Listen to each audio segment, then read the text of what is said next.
బ్రిటన్లో మరో breaking news చూస్తున్నాం. ఫోన్ ట్యాపింగ్ కేసులో కీలక పరిణామం చోటు చేసుకుంది. బీఆర్ఎస్ ఎమ్మెల్సీ నవీన్ రావు తండ్రి కొండలరావుకు సిట్ అధికారులు నోటీసులు ఇచ్చారు. అంతేకాదు బీఆర్ఎస్ ఎమ్మెల్యే మాధవరం కృష్ణారావు కొడుకు సందీప్ రావుకు కూడా నోటీసులు ఇచ్చారు. జూబ్లీహిల్స్ పిఎస్ కి రావాలని నోటీసుల్లో పేర్కొన్నారు. 2 రోజుల క్రితం ఎమ్మెల్సీ నవీన్ రావును సిట్ అధికారులు విచారించారు. దాదాపుగా 9 గంటల పాటు విచారణ సాగింది. ఉదయం 11 గంటలకు మొదలైన విచారణ రాత్రి 8 గంటల వరకు సాగింది.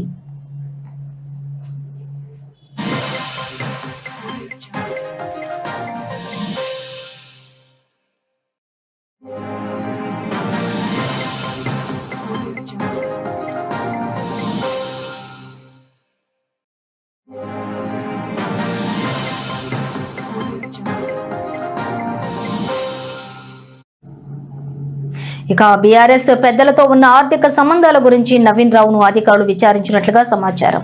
విచారణ అనంతరం నవీన్ రావు మీడియాతో మాట్లాడుతూ గతంలో విచారణకు హాజరయ్యారని, అప్పట్లో 3 గంటల పాటు అధికారులు తనను విచారించారని చెప్పారు. అప్పుడు చెప్పిన విషయాలనే ఇప్పుడు కూడా చెప్పారని అన్నారు.